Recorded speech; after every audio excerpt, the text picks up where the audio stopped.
The top stories tonight in Y News. President Ferdinand Marcos Jr. to embark on an official working visit to Japan next week. Some agreements are expected to be signed. The Philippine government, through the Justice Department, asks the court to dismiss cases against 3 Japanese nationals before the state visit of President Bongbong Marcos to Japan. Some lawmakers grilled the Marcos administration's economic team as the Senate begins its deliberations on the controversial Maharlika Investment Fund. And a green-hued comet has begun its closest approach to Earth for the first time in 50,000 years.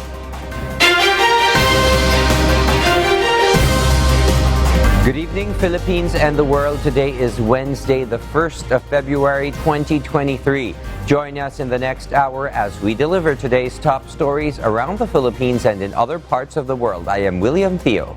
We are also seen in 1,935 satellite monitoring centers nationwide and via live streaming worldwide through the UNTV News and Rescue social media channels. I am Harley Delgado. First in the news, President Ferdinand Marcos Jr. will embark on an official working visit to Japan next week.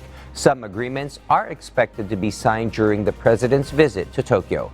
Nel Maribohok will tell us why. 7 key bilateral agreements are expected to be signed during President Ferdinand Marcos Jr.'s visit to Japan next week. According to Foreign Affairs Assistant Secretary Neil Imperial, agreements will cover cooperation in some key areas. During the visit, we anticipate the signing of 7 key bilateral documents or agreements covering cooperation in infrastructure development, defense, agriculture, and information and communications technology, areas that are in the President's priority agenda. DFA said the President's visit to Tokyo seeks to maximize the full potential of the Philippines-Japan strategic partnerships in all its aspects and facilitate closer defense, security, political, economic, and people-to-people ties. The Department of Foreign Affairs considers the President's visit to Japan as consequential. Japan is the first country with which the Philippines has forged a strategic partnership and is only one of 2 strategic partners of the Philippines, the other one being Vietnam. The working visit slated from February 8 to 12 will include a meeting with Japanese Prime Minister Fumio Kishida and an audience with Emperor Naruhito.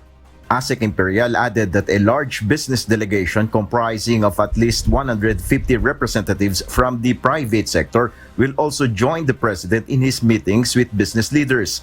Before departing to Manila on February 12, PBBM will face more than 1,000 members of the Filipino community in Tokyo. This will be the first visit of the President to Japan since taking office. Nel Maribohok, UNTV News and Rescue. We serve the people, we give glory to God. The Philippine government, through the Justice Department, is asking a court to dismiss cases against 3 Japanese nationals before the state visit of the president to Japan. Dante Amento tells us why. Department of Justice spokesperson Assistant Secretary Miko Clavano disclosed the Japanese embassy asked to deport 4 Japanese nationals who have warrants of arrest in their country. These individuals are currently detained at the Bureau of Immigration Detention Facility. 3 of them have pending cases in the Philippines and the other one is already cleared. We're doing this trip as a way to strengthen the relationship between the Japanese government and the Philippine government. So we would love to cooperate with them and to cooperate with every request that they give us. Clavano added all of them should be cleared of charges so that the deportation will be processed immediately. The Philippine government aims to finish the deportation before the state visit of President Ferdinand Marcos Jr. to Japan this month. We endeavored to set the motion for hearing this week, hopefully and ideally in time for the President's trip next week. Dante Amento, UNTV, News and Rescue. We serve the people. We give glory to God. Meanwhile, Meanwhile, the Department of Agriculture will launch the Optimization and Resiliency in the Onion Industry Network, or Orion Program. It aims to boost the local production of onion in the country. DA noted that in 2022, there are around 35% or 100,000 metric tons of onion production loss. This is due to mishandling and lack of cold storage facilities. In 2023, the government allotted 240 million pesos for building cold storage facilities. One of the major producers of onion in the country is Occidental Mindoro. The acting provincial agriculturist said they can supply a major part of the country's demand for onion. As per computation po, around 40% ay kaya nung isupply ng Occidental Mindoro. That is for the more than 7,000 hectares area of production. The Department of Agriculture, or DA, the Bureau of Customs, and the Philippine Coast Guard apprehended agri-fisheries product worth 398 million pesos. From December to January, the authorities inspected 57 containers where they found onions, fish, and meat products from China. The goods that were either misdeclared, misclassified, and or had no import clearances. Meanwhile, the DA filed a total of 20 counts of violation of Anti-Agricultural Smuggling Act and Food Safety Act against Victory JM Enterprise and Aster Zenmed Incorporated. DA Assistant Secretary James Layug said that they will going to file additional charges to importers for endangering the public's health and the livelihood of Filipino farmers and fisherfolks. In other news, Metro Manila LGUs will amend their local traffic ordinances within 45 days after the approval for the implementation of single ticketing system. JP Nunez will tell us why. Metro Manila mayors unanimously approved the final guidelines for the implementation of single ticketing system in Metro Manila during the Metro Manila Council meeting early this morning. Local chief executives need to align their local traffic ordinances until March 15. They need to harmonize fines and penalties of 20 common traffic violations stated in the resolution. We have given ourselves 45 days for our respective city councils to amend our current ordinances. I believe this is a realistic timeline to do so.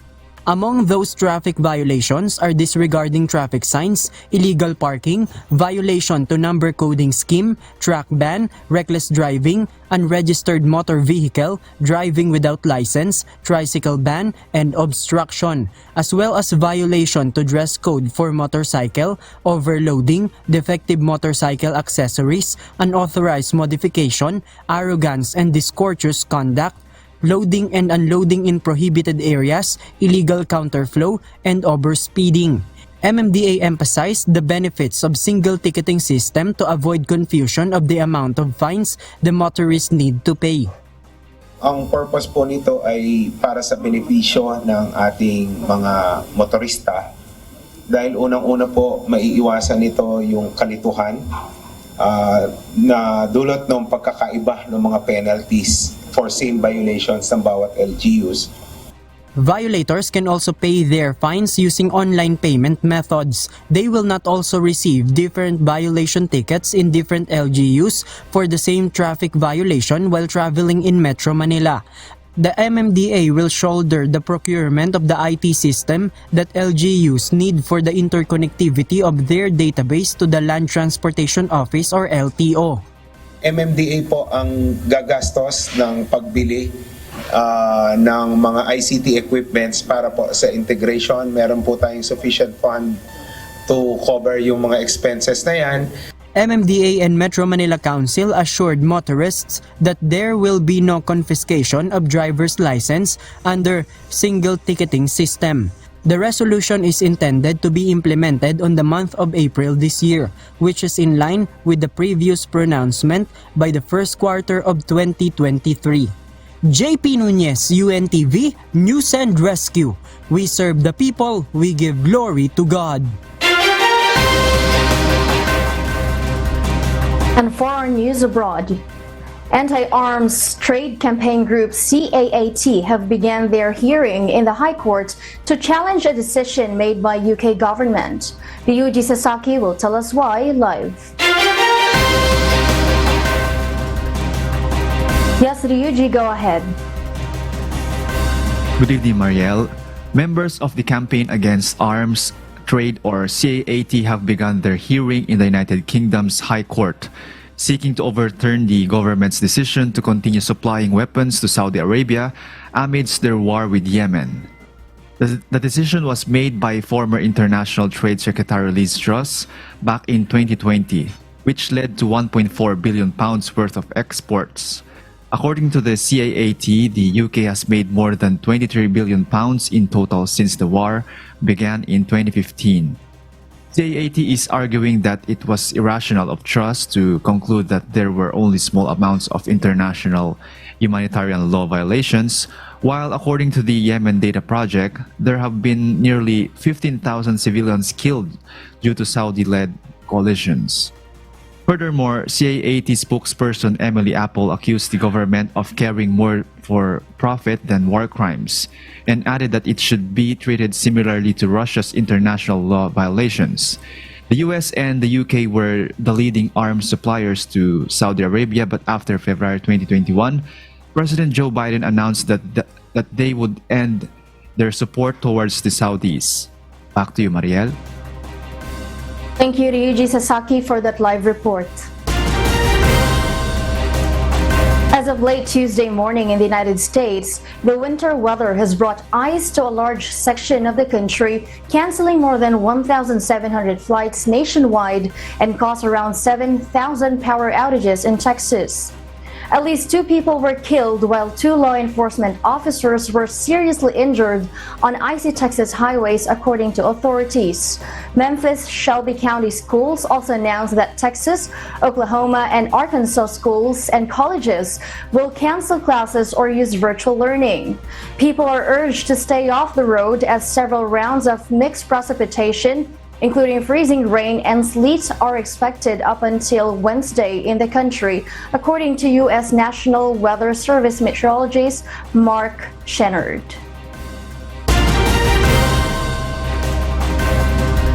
Russia announced that they were successful in capturing a village in the embattled city of Bakhmut, despite Ukraine's previous statement of repelling Russian troops in a road near Bakhmut.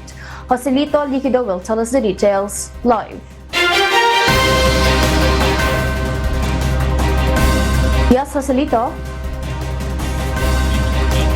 In an intensified effort to surround the frontline city of the eastern Donetsk region in Ukraine, Russia has announced that it has captured Blahodante, a village on the northern outskirts of Bakhmut. No verification has been received from Ukraine, but the Russian Defense Ministry stated that the village was captured with the help of aerial support. 3 days before the announcement, Russia's mercenary group has already said they have seized the village. However, Ukraine claimed that they successfully repelled the said attack. With a pre-war population of 75,000 people, the city of Bakhmut's capture is considered as a major battleground achievement since July, when they captured 2 other cities. In another announcement from Ukraine's officials, they said that their forces...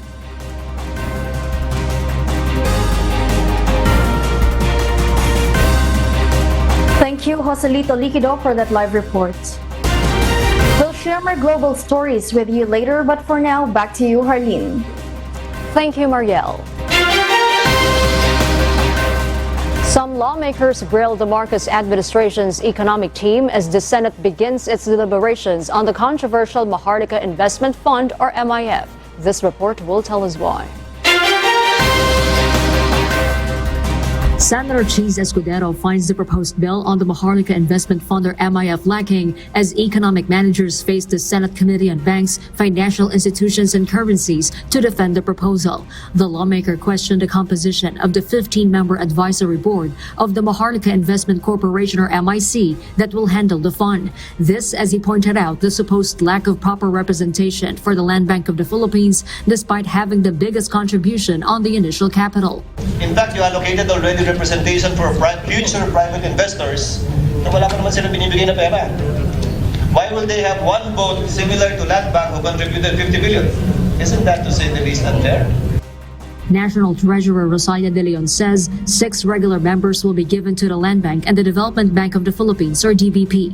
The 2 government financial institutions will have to chip in 75 billion pesos as the seed money for the Wealth Fund, 50 billion pesos from the Land Bank, and 25 billion pesos from the DBP. Finance Secretary Benjamin Jokna noted that the original proposal was only 7 members, but it was increased to 15 under the House version of the bill. However, he will defer to the wisdom of Congress on the final number of the board members. I think ang independence po dyan on board is that they will serve fixed tenure. Hindi po pwedeng tanggalin basta-basta. No? And they will not be subject to confirmation by the Commission on Appointment. Number 3, yung budget po nila hindi po dadaan sa Kongreso. But Escudero still has doubts on the composition of the Advisory Council, noting a potential conflict of interest. Yung Advisory Council o committee na nais nilang buuin para isala o salain ang mga magiging miyembro ng board ng MIC, MIF ay puro co-terminus at inappoint ng presidente. E de syempre pag may inappoint at nominate ng presidente, alangan naman palaga nila yun. Isipin nyo na lamang, chairman ng MIC, MIF ang Secretary of Finance. Chairman din siya ng Land Bank of the Philippines. Paano ngayon ang pagpapasya kaugnay sa paggamit ng pondo at kung sinong unang makikinabang? Klaro na may potential na conflict of interest doon pa lamang. Jokno defended the proposal, noting its safeguards against corruption and fund misuse, including the cap and the release of the fund. Senate Deputy Minority Leader Risa Hontiveros made a motion to invite in the next hearing the representatives of several sectors who expressed concerns on the proposed measure. Harleen Delgado, UNTV News and Rescue. We serve the people. We give glory to God. The Department of Interior and Local Government Secretary Benhur Abalos announced the name of 4 of the 5 members of the advisory committee. A 5-man committee or advisory committee was created to investigate and assess the officials who tendered their courtesy resignation. Leia Ilagan will tell us why. Philippine National Police Chief, Police General Rodolfo Asurin Jr. and Department of Interior and Local Government Secretary Benhur Abalos are serious in cleansing the PNP organization against the issue of illegal drugs. That's why Secretary Abalos appealed for the resignation of the third-level officers of the PNP. The resignation submitted by the generals and colonels of the PNP will undergo assessment and evaluation of the 5-man committee. They will go through the records one by one. Iisa-isahin po itong mga pangalan. At pagkatapos, kung may makuwang tatanggapin ang resignation, ito ngayon ay ibibigay sa National Police Commission o sa NAPOLCOM. From then on, ang NAPOLCOM naman, ang iisa-isang i-review ulit ang mga pangalang tinanggap ang resignation. In a press conference in Malacanang this morning, Abalos named 4 of the members of the 5-man committee. Among of them are PNP Chief Police General Rodolfo Asurin Jr., Baguio City Mayor Benjamin Magalong, former Defense Secretary Gilbert Tudoro, and retired Major General Isagani Neres. I am definite that this advisory group shall remain apolitical throughout the process of screening and in the end, penalize only those guilty and involved in the illegal drugs trade. Meanwhile, Abalos said 6 of the 7 officers of the PNP who did not submit resignation will soon retiring from the police service. Lumalabas po sa ating data that out of 955 generals and full colonels, 12 did not comply. Pero hindi lang ho 12, no? Kung tutuusin nyo, isa na lang ang hindi nag-comply. Why? Of the 12, 5 have already retired. So that leaves us with 7. Of the 7, 6 are retiring. The DILG Secretary stated that he fully respects the rights of the police officer who did not heed to the call of courtesy resignation and there is no sanction to be imposed against him. Leia Ilagan, UNTV, News and Rescue. We serve the people. We give glory to God. With a tunnel boring machine operation to be completed by mid-2026, the Kaliwa Dam project is expected to begin in 2027, according to the Metropolitan Waterworks and Sewerage System. Meanwhile, 600 million liters of water supply will be available per day once the project has been completed. Bernadette Tinoy will tell us why. New Centennial Water Source Kaliwa Dam project will start its operation by 2027. This is to augment the water supply and redundancy of water source in Metro Manila and its nearby provinces. According to Metropolitan Waterworks and Sewerage System corporately Norcleofas, the tunnel boring machine started its operation in December 2022 and will be completed by the mid of 2026. Yung tunnel boring machine ay nagsisimula na po magtrabaho at makikita po natin ang tunnel boring machine sa middle of 2026, start of 2027. Kaya po din yung programa po ng dalawang concessionaires, kasama po yan na naaprubahan ng regulatory office. Metro Manila experienced water shortages in 2019, and the creation of Kaliwa Dam will provide water supply to over 17 million individuals. MWSS added that once the Kaliwa Dam completed its construction, the public would have 600 million liters in a day and water shortages will come to an end. Department of Public Works and Highways Secretary Manuel Bonoan shows his gratitude about the significance of the Kaliwa Dam to Filipinos. He said that even President Ferdinand Marcos Jr. is excited with the completion of the project as it will be a great benefit to the public. Apparent scarcity of water. Pero ang sabi ni Presidente, bakit tayo nagkakaroon ng scarcity ng tubig dito sa Pilipinas samantalang ulan ng ulan ng ulan in order that we can store the much needed water of all communities in the country for what we are calling water security program. Kaya ito ay nababagay sa ating Kaliwa Dam na pinag-uusapan po ngayon. Natutuwa si Presidente sa project nito at sa wakas nasimulaan na po. Meanwhile, indigenous people in affected areas of the construction have an agreement with the MWSS in terms of their relocation, compensation, and additional income. Before the project, sinabi po nila kung ano yung karapatan namin, NCIP. Sinabi ni NCIP, malinaw sa amin.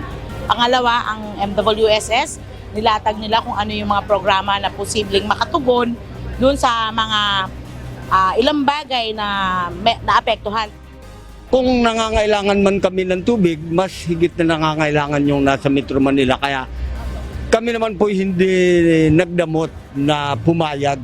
Kaliwa Dam was originally proposed in 1970s but was only approved by the National Economic and Development Authority or NEDA in 2014.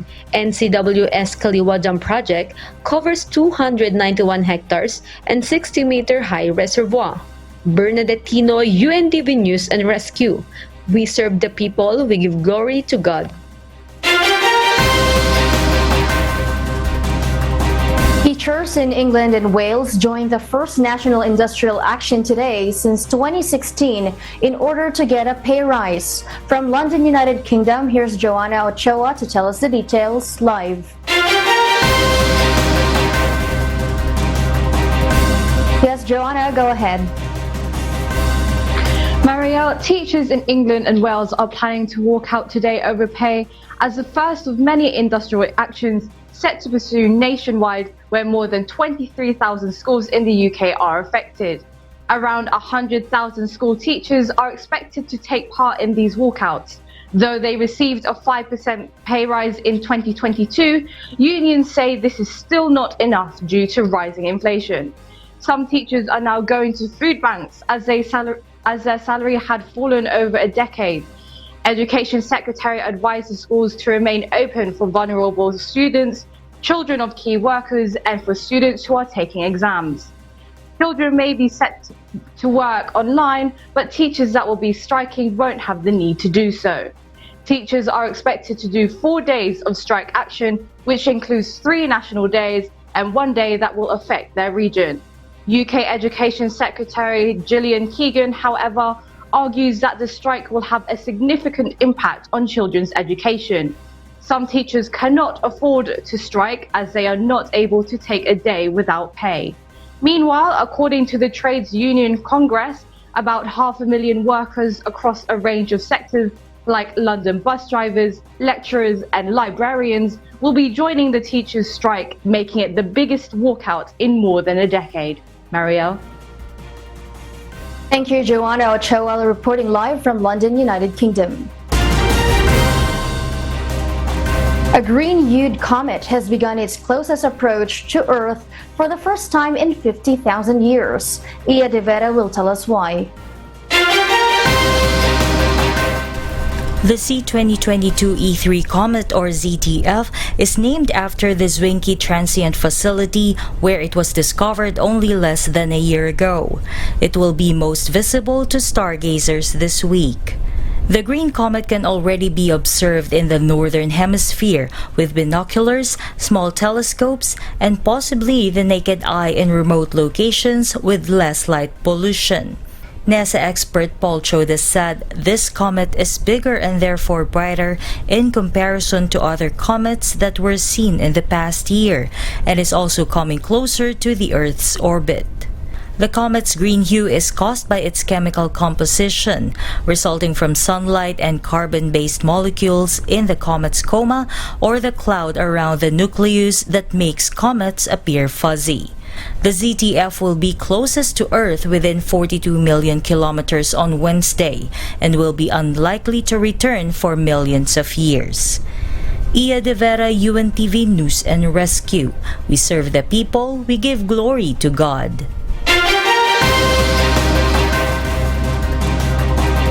Russia announced that they were successful in capturing a village in the embattled city of Bakhmut, despite Ukraine's previous statement of repelling Russian troops in a road near Bakhmut. Joselito Liquido will tell us the details live. Yes, Joselito, go ahead. Good evening, Marielle. In an intensified effort to surround the frontline city of the eastern Donetsk region in Ukraine, Russia has announced that it has captured Blahodantne, a village on the northern outskirts of Bakhmut. No verification has been received from the Ukraine, but Russian Defense Ministry stated that the village was captured with the help of aerial support. 3 days before the announcement, Russia's mercenary group has already said that they have seized the village. However, Ukraine claimed that they successfully repelled the said attack. With a pre-war population of 75,000 people, the city of Bakhmut's capture is considered as a major battleground achievement since July, when they captured 2 other cities. In another announcement from Ukraine's officials, they said that their forces managed to repel Russian attacks on road near Bakhmut, which is an important Ukrainian supply line.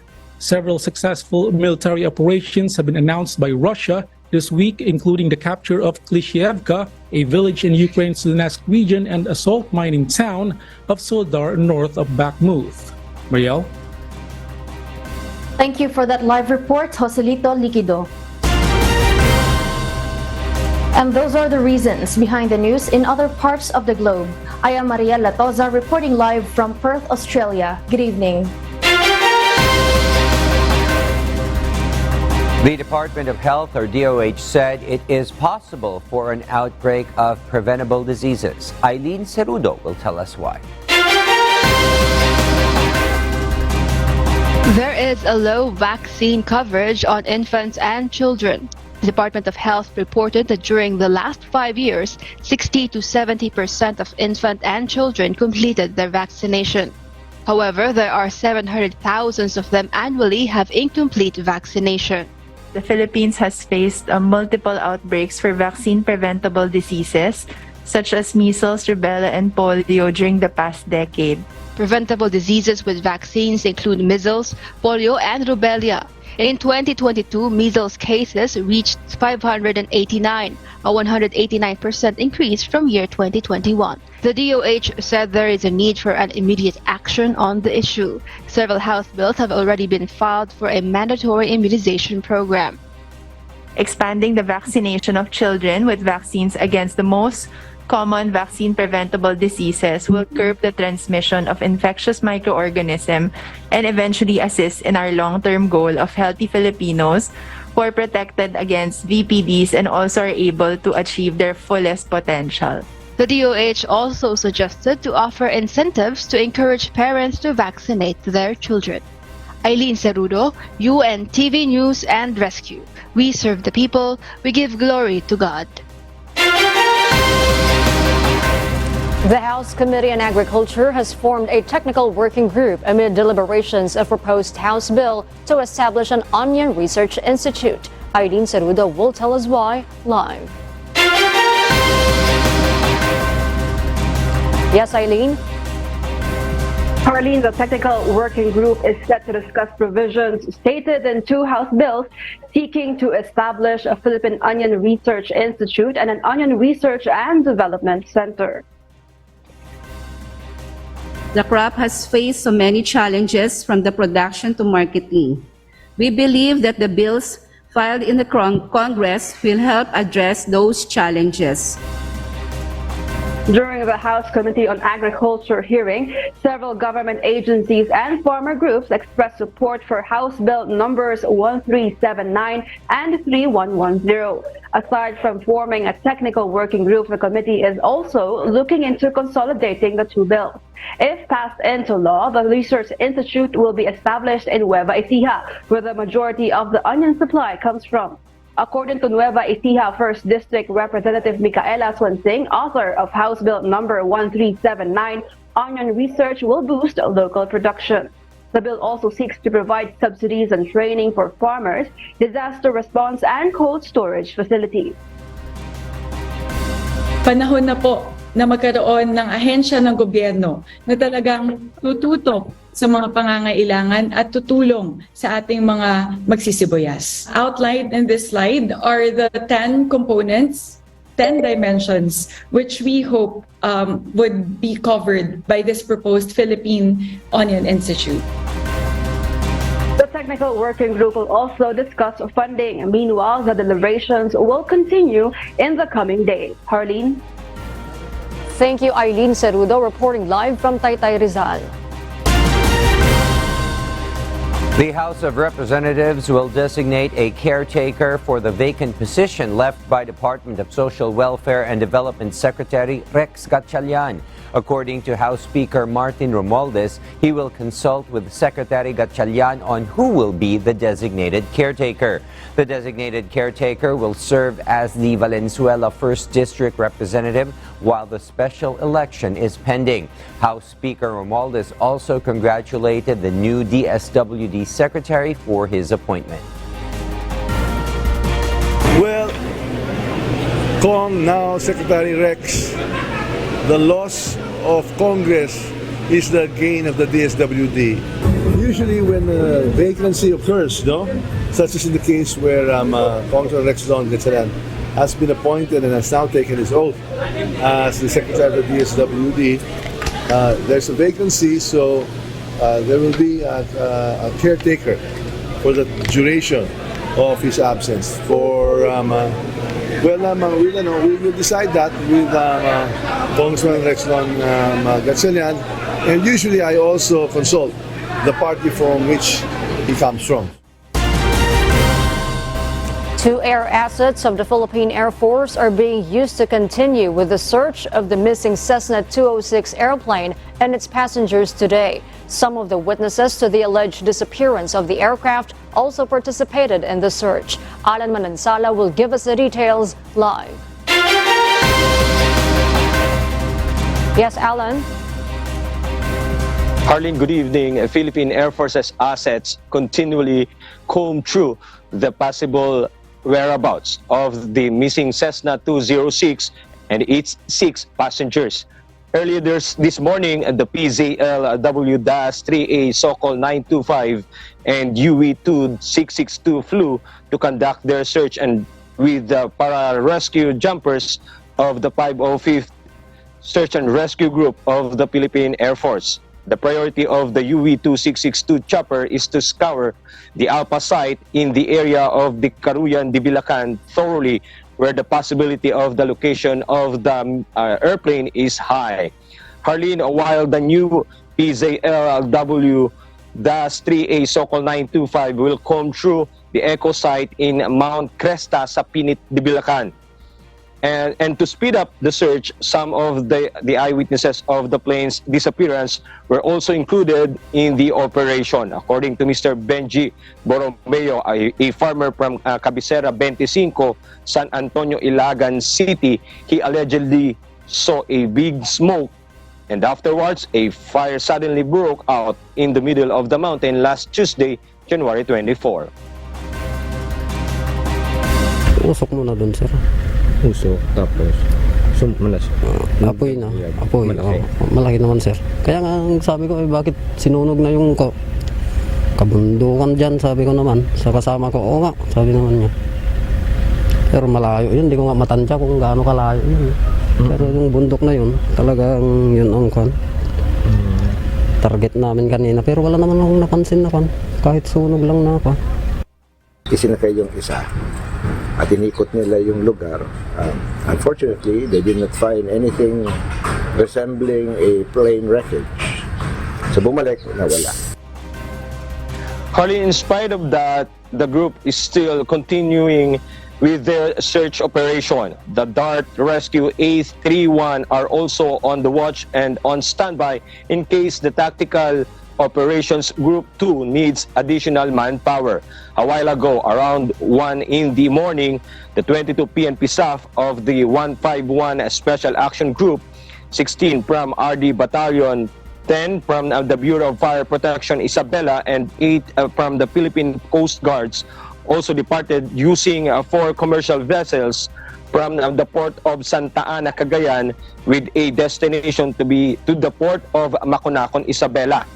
On the 8th day of the search operation, the incident management team in Isabela will not stop and are still holding on to the hopes that they will find the 6 passengers of the missing Cessna plane. Harleen. Thank you, Alan Manansala, reporting live from Kawayan City, Isabela. Our Kasangbahay, as the world faces these trying times amid the pandemic caused by coronavirus, we are inviting everyone to join the global prayer for humanity. Good day. I'm Brother Eli Soriano of the members of the Church of God International. I want to invite you to join us in a minute of prayer every day to pray for humanity and the whole world as we go through these perilous times. While safety measures like washing of hands and strengthening of our immune systems may help us through this horrible predicament, there is still no precaution or cure more powerful than God's mighty intervention. And we need His intervention now more than ever. It doesn't matter what religion you are in or what denomination you belong. This is an invitation for all the people around the world who cares for the future of their family, friends, loved ones, and humanity as a whole. Everybody is welcome to pray with us. For more details, you can check out the description box below. Thank you very much, and I hope to hear from you soon. May God bless you.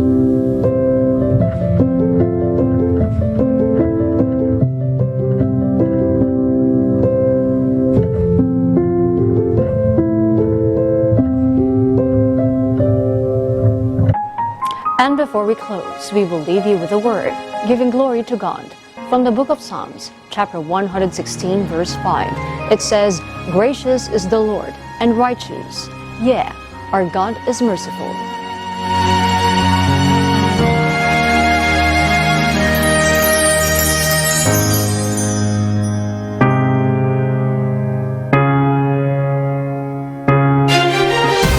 Those are the reasons behind the news, February 1, 2023.